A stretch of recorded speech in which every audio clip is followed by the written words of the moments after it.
Então, vamos examinar as alterações efetuadas na Lei 8.213 pela Lei 9876, tá? Bom, o que a gente viu lá na Lei 8.212 também aconteceu aqui. Empregado de organismo oficial internacional, sem regime próprio, segurado empregado. Onde nós tínhamos a questão aqui, né, de várias categorias de empresário autônomo e equiparado autônomo, passa a figurar na lei apenas a categoria de contribuinte individual. Então, temos aqui empregado, empregado doméstico, avulso, contribuinte individual e segurado especial enquanto obrigatórios. Servidor exclusivamente comissionado do primeiro escalão em qualquer área do governo, enquadra-se na categoria de empregado, tá? A mesma coisa com relação ao servidor requisitado, servidor efetivo protegido de regime próprio requisitado para trabalhar em outro órgão, continua vinculado ao regime de origem, tá? Onde nós tínhamos o autônomo equiparado autônomo com segurados a seu serviço, como sendo, né, equiparado à empresa, nós passamos a ter que o contribuinte individual com segurados a seu serviço é equiparado à empresa. Novidade agora sim, essa lei estende o direito do salário maternidade para contribuinte individual e para a facultativa. Houve extensão do direito e se criou aí uma nova fonte de custeio, tá? Na verdade, quando eu tenho garantido o salário maternidade, eu estou num contexto onde a contribuição anterior que as empresas faziam sobre a remuneração de contribuintes individuais passou de 15% para 20%. Se eu quisesse pensar numa fonte de custeio, eu diria, não, aumentou a contribuição, que era de 15% para 20%, aí está garantida a fonte de custeio, tá? Isso não é muito claro, isso não é expresso na lei, tá? E, inclusive, a facultativa, ela não teve mudança na sua contribuição, facultativo não presta serviço para a empresa, tá? E onde estaria, né, a fonte de custeio para justificar que se estendesse o salário maternidade para essa segurada, tá? Então, aí temos uma interrogação. Mas, né, se garante a essas seguradas o direito ao salário maternidade. Salário maternidade passa a ser para seguradas também individual e facultativa, desde que elas cumpram uma carência de 10 contribuições mensais. E diz ainda que o parto sendo antecipado, o período de carência será reduzido na mesma proporção. Parto aos 9 meses, 10 contribuições. Parto aos 8 meses, 9 contribuições e assim por diante, tá? Também essa lei determina que a carência para o salário maternidade da segurada especial passe a ser de 10 meses, passando a determinar uma carência diferente daquela que está na Lei 8.213, que ainda tem lá na 13, né, 8.213, a redação dizendo que são 12 meses de carência para segurado especial. Não, essa lei diz que são 10. Então, quanto à dispensa de carência, só fez modificar a redação desse inciso, que dizia que era dispensada a carência para pensão por morte, auxílio reclusão, salário família, auxílio acidente, pecúlios. Como não existem mais pecúlios, tá? Tirou do texto e deixou só com essa redação. E aqui diz que é dispensada a carência no caso de salário maternidade para empregada, avulsa e doméstica, porque para as demais, 10 contribuições, para segurado especial, 10 meses. O artigo 27, ele determina como é que vai ser feita a contagem da carência para a CI facultativa e empregada doméstica, dizendo que ela conta a partir do pagamento da primeira contribuição sem atraso, tá? Vamos lá. Cálculo do salário de benefício é totalmente alterado pela Lei 9876, de modo a alterar o período básico de cálculo e também a determinar a aplicação do fator previdenciário em caso de aposentadoria por tempo de contribuição e opcionalmente no caso da aposentadoria por idade. Então, o salário de benefício é a média aritmética simples, não dos últimos 36 salários, mas dos maiores salários de contribuição correspondentes a 80% de todo o período contributivo e aqui multiplicado pelo fator previdenciário, porque é a aposentadoria por tempo de contribuição e idade. Os demais benefícios não têm aplicação do fator, mais vão ter a média aritmética simples dos maiores salários de contribuição, correspondentes a 80% de todo o período contributivo. Então, antes, o cálculo era a média dos 36 últimos salários em período não superior a 48 meses. E hoje, o cálculo considera toda a vida laboral, mas 80% desse período, com a utilização dos maiores salários, tá? Esse artigo 29, tá, com a redação aí da Lei 9876, ele, né, parágrafo 6º, ele foi revogado.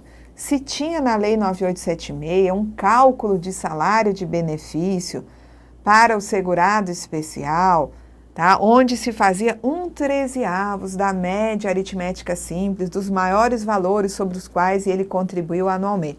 Isso não existe, tá? Isso daqui esqueçam. Isso aqui foi revogado, porque hoje o parágrafo 6º tem a seguinte redação, tá? Que foi dada pela Lei 11.718. Salário de benefício do segurado especial não faz média. O salário de benefício do segurado especial é um valor de um salário mínimo, a não ser que ele contribua facultativamente, como fazem os facultativos e os individuais, né? Na verdade, contribui facultativamente da mesma forma que os outros fazem, com 20% sobre o salário de contribuição. O individual não é que ele contribua facultativamente, não. O segurado especial é que tem a faculdade de contribuir, como fazem os individuais e os facultativos, com 20% sobre o salário de contribuição. Vamos lá. Essa lei cria, portanto, o fator previdenciário, tá? Usando para o cálculo do fator tempo de contribuição, o A, que seria a alíquota de contribuição, 0,31 ou 31%, expectativa de sobrevida, tá? E idade. Tudo isso entra no cálculo do fator. A Lei 9876, que institui o fator previdenciário para o cálculo da aposentadoria por tempo de contribuição e, opcionalmente, para o cálculo da aposentadoria por idade. Então, o fator previdenciário é calculado considerando idade, expectativa de sobrevida e tempo de contribuição do segurado ao se aposentar, tá? Essa expectativa de sobrevida, ela é dada pela tábua de mortalidade do IBGE, considerando-se a média nacional única para ambos os sexos. Para efeito da aplicação do fator, se é, né, mulher, o tempo de contribuição que ela tem, eu trago, né, eu somo mais 5 anos no tempo de contribuição. Se for professor de ensino infantil, fundamental e médio, eu também somo 5 anos no tempo que o professor trouxer. E se for uma professora, né, que se aposenta por tempo de contribuição aos 25 anos de tempo de contribuição, ela vai ter um acréscimo de 10 anos no TC, que vai entrar no cálculo do fator previdenciário, tá? Para obter o salário de benefício, esse fator previdenciário, ele foi aplicado progressivamente nos 5 anos depois, né, nos 60 meses que seguem a Lei 9876. Então, a cada mês que se passasse da Lei 9876, se aplicava o fator sobre 1/60 da média, depois se aplicava o fator sobre 2/60, depois sobre 3/60, até que 5 anos depois, 60 meses depois, se passou a aplicar o fator sobre 60/60, ou seja, sobre o total da média de salários. Vamos lá. É garantido ao segurado com direito à aposentadoria por idade a opção pela não aplicação do fator previdenciário. Então, no caso da aposentadoria por tempo de contribuição, tem que fazer média vezes o fator. No caso da aposentadoria por idade, são 2 os cálculos. Se faz média vezes o fator e só a média. E se escolhe o valor que for mais vantajoso. Bom, pagamento de auxílio-doença, tá? Se determinou aí, né, qual é o período que se passa a pagar, a partir de quando se começa a pagar, tá? No caso do requerimento até 30 dias, retroage para o empregado a partir do 16º, No caso dos demais, requerimento até 30 dias, ele recebe desde o primeiro dia. Determina que durante os primeiros 15 dias de afastamento da atividade por motivo de invalidez, é a empresa que paga ao segurado empregado o salário os primeiros 15 dias, tá? O auxílio doença está aqui, né? A questão dos primeiros 15 dias, consecutivos ao afastamento da atividade também por motivo de doença, ele vai entrar de auxílio doença, mas a empresa paga os 15 dias. No outro, ele vai se aposentar por invalidez, mas os primeiros 15 dias quem paga é a empresa, tá?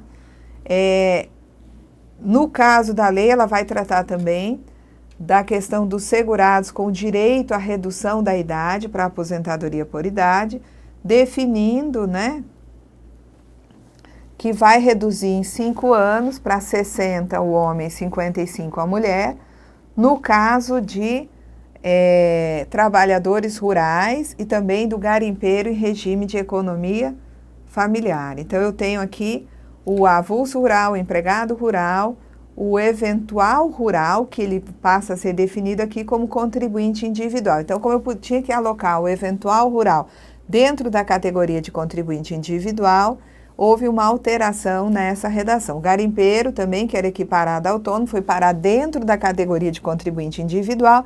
Então, a mudança foi só para que as pessoas que sejam consideradas, né, antes eram de outras categorias, passaram a ser considerados contribuintes individuais, exista a referência correta ao dispositivo, tá, que trata do contribuinte individual. Não houve mudança no sentido de que essa lei determine a redução da idade. Na verdade, houve só uma organização para referenciar segurados que passaram a ser incluídos na categoria de contribuinte individual.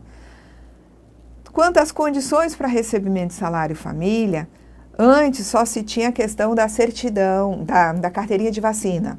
E aí essa lei passa a exigir também a comprovação da frequência à escola do filho equiparado. Então, comprovar a frequência à escola é condição para o pai ou a mãe receberem salário família, tá? O salário maternidade, como nós vimos, houve a extensão do direito e a definição do cálculo desse salário maternidade. O salário maternidade passa a ser direito de todas as seguradas, tá? Então, ele é devido à segurada da Previdência durante 120 dias, com início 28 dias antes do parto, né, e a data da ocorrência deste, observadas situações e condições previstas na legislação no que concerne à proteção à maternidade e é pago diretamente pela Previdência Social. Isso aqui foi uma alteração que depois sofre modificações. O salário maternidade, ele passou um período sendo pago diretamente pela Previdência a todas as seguradas. Depois houve modificação. As empresas voltaram a pagar o salário maternidade para suas empregadas. A empregada, em razão de parto antecipado ou não, de aborto não criminoso, as empresas é que pagam o salário maternidade às suas empregadas. Então, aqui se tentou trazer para a Previdência o pagamento de salário maternidade para todas as seguradas, mas isso daí não funcionou e as empresas voltaram a ser responsáveis pelo pagamento do salário maternidade das empregadas para reembolso posterior. Tá? Então, o salário maternidade para a empregada ou avulsa é uma renda igual à sua remuneração integral, tá? O salário maternidade para as demais seguradas é o último salário de contribuição para a doméstica, 1/12 do valor sobre o qual incidiu, né, a contribuição anual para segurado especial. Isso aqui não tem mais valor. Por quê? Porque isso aqui foi alterado. Hoje você tem a definição de que é um salário mínimo. Então, essa alteração da Lei 9876, ela já foi alterada novamente para dizer que esse salário maternidade ou assegurado especial é um salário mínimo, tá? No caso da contribuinte individual e da facultativa, é 1/12 da soma dos últimos 12 salários de contribuição em período não superior a 15 meses. Então, este cálculo aqui está mantido, este cálculo está mantido, mas esse daqui não é assim, é um salário mínimo. Como é a Lei 9876 que estende o direito do salário maternidade a contribuintes individuais e facultativos, é também na Lei 9876 que se define a forma de calcular o salário maternidade da contribuinte individual e da facultativa. Com relação ao segurado que ingressou no regime geral anteriormente à publicação da Lei 9876, você vai ter um cálculo do salário de benefício dele também correspondendo à média, né, da aritmética simples dos salários correspondentes ao todo o período laboral, na verdade 80% desse período laboral, considerando-se os maiores salários, mas só se leva em consideração salários desde a competência julho de 1994. Então, segurados que já estavam no regime geral antes da Lei 9876, também, né, se aposentando em seguida a essa lei, utilizando salários seguindo a Lei 9876 em período posterior, vão ter que fazer a média não só dos últimos 36 meses, mas levar em consideração 80% de todo o período laboral com os maiores salários. Só que esse período laboral desse grupo, onde eu vou buscar os 80% dos salários, é só de julho de 94 em diante. Então, do período de julho de 94 até a data da aposentadoria, a data em que a pessoa entra com requerimento de aposentadoria ou de auxílio-doença, o que for, nós vamos utilizar 80% desse período, tá? Então, essa questão aqui, desse 1/13 da média para segurado especial, esqueçam, tá? E essa regra de transição também avisa que desse período de julho de 94 em diante, quando a pessoa, tá? Vamos dizer que aqui fossem 200 meses, tá? 200 meses de julho de 94 em diante. Esse é o período. Desse período, eu vou escolher 80% de 200, 160. Então, eu vou ter que utilizar 160 salários, os maiores, para jogar na minha média.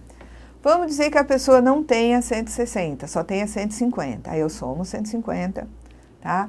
E até divido por 150.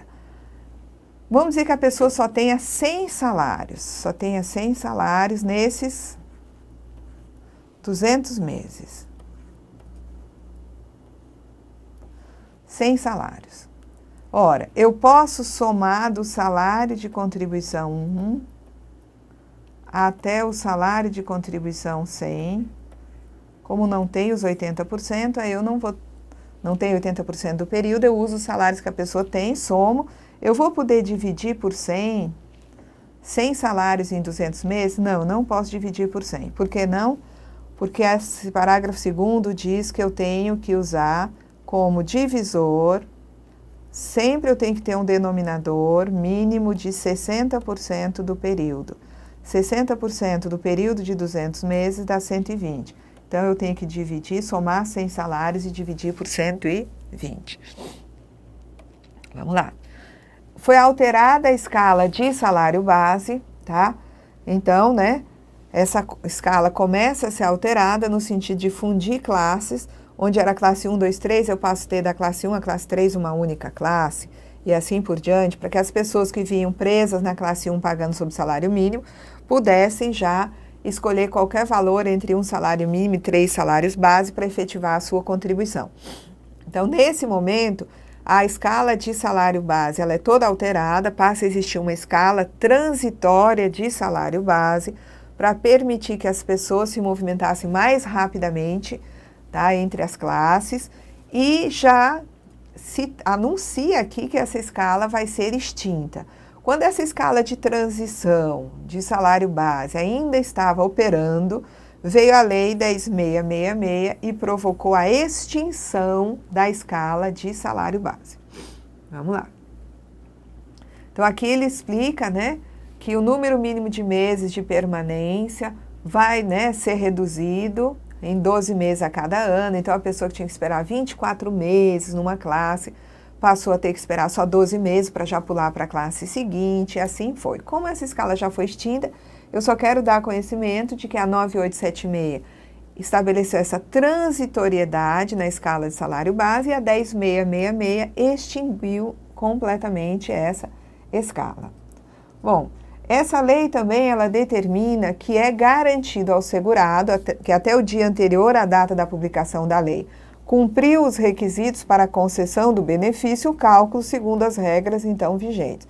Então sai a lei 9876 de 99 e na véspera, né, da data da publicação da lei, eu já tenho um segurado que tem 60 anos, 65 segurado anos de idade, já tem a carência exigida para aposentadoria por idade, então ele já tem tudo que é necessário antes da lei ser publicada, tá? Ele pode se aposentar por idade? Pode. Qual é o cálculo que eu faço? É um cálculo segundo as regras então vigentes. Uso os 36 últimos salários de contribuição para fazer a média utilizando esses salários. Nem fator e nem 80% de todo o período laboral desde julho de 94. Por quê? Porque ele implementou as condições para se aposentar antes da publicação da lei, ele tem direito adquirido à aposentadoria conforme as regras em vigor no momento do implemento das condições, tá? A lei tem aqui as disposições finais, tá? Determinando que essa lei entre em vigor na data de sua publicação e produz efeitos quanto à majoração dessa contribuição, que passou de 15 para 20, a partir de março. Por quê? Porque é a partir do primeiro dia do mês seguinte ao do 90º dia da publicação da lei, tá? E sendo mantida até 1º de março de 2000, os 15% que era a contribuição, então, exigida, tá? Então, a lei modifica de 15 para 20, determina, né, já que aumentou a contribuição, a aplicação da noventena, mas para não ficar mês quebrado, determinou que não fosse, né, 28 ou 27 de março, que fosse, na verdade, né, a partir de a lei é de novembro, desculpe, novembro de 99, dezembro, vamos ver a noventena. Disse uma bobagem, vamos corrigir a bobagem. Eu tenho aqui... A lei é de... Gente, eu apanho desse computador. A lei é do final de novembro de 99. Então, passa o mês de dezembro de 99, o mês de janeiro de 2000, o mês de fevereiro de 2000, está aqui, né? Completou a noventena, 90 dias. E a partir do primeiro dia do mês seguinte, que completou 90 dias, então, vai ser a 1º de março de 2000, passa a vigorar a alíquota de 20%, tá? 20%, enquanto não entrar, né, na verdade, não se puder cobrar, enquanto não chegar 1º de março para cobrar os 20%, continua se exigindo os 15%. Vamos lá.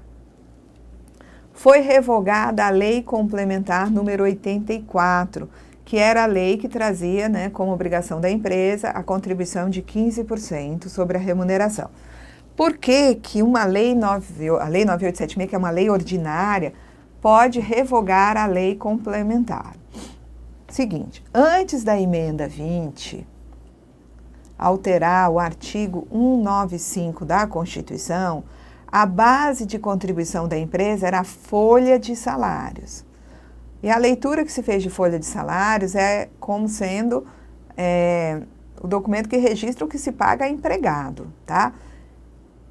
Para eu poder exigir, tá, uma contribuição sobre remuneração de quem não é empregado, só se for por lei complementar, e por isso saiu a Lei Complementar 84.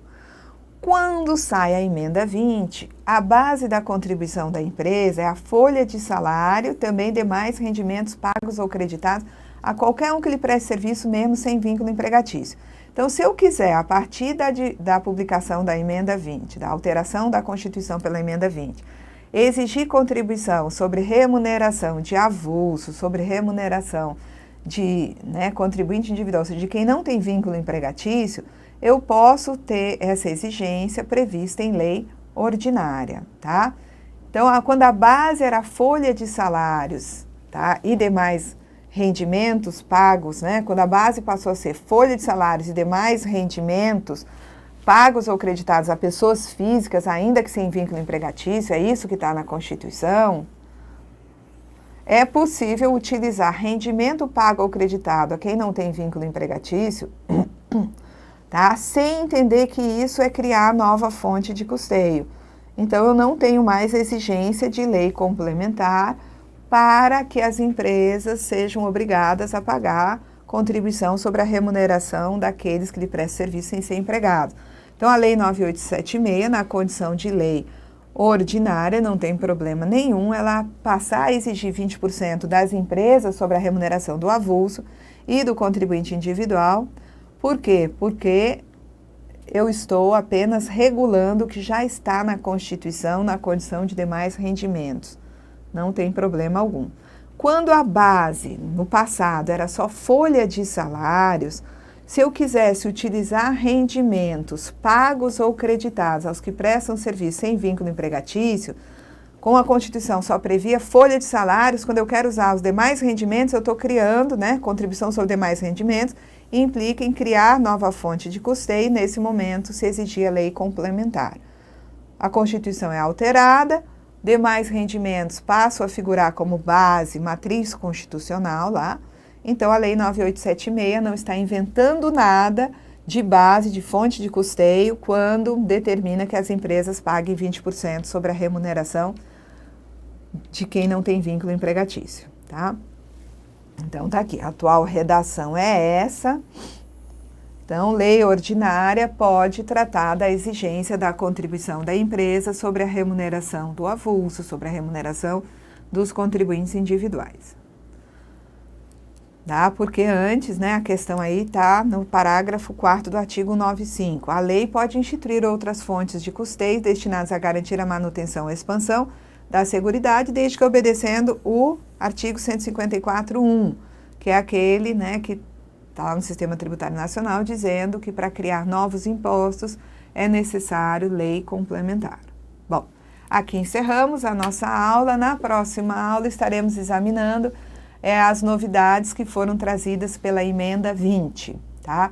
Estamos fazendo um serviço aqui, arqueológico. E depois vamos voltar para as regras atuais para tratar de parcelamento, para tratar de alterações na aposentadoria especial e, na sequência, tratar da Lei Complementar 123, que é o Estatuto da Microempresa, e criou o Simples Nacional, que corresponde a um perfil contributivo específico também para a Previdência. Até a próxima aula.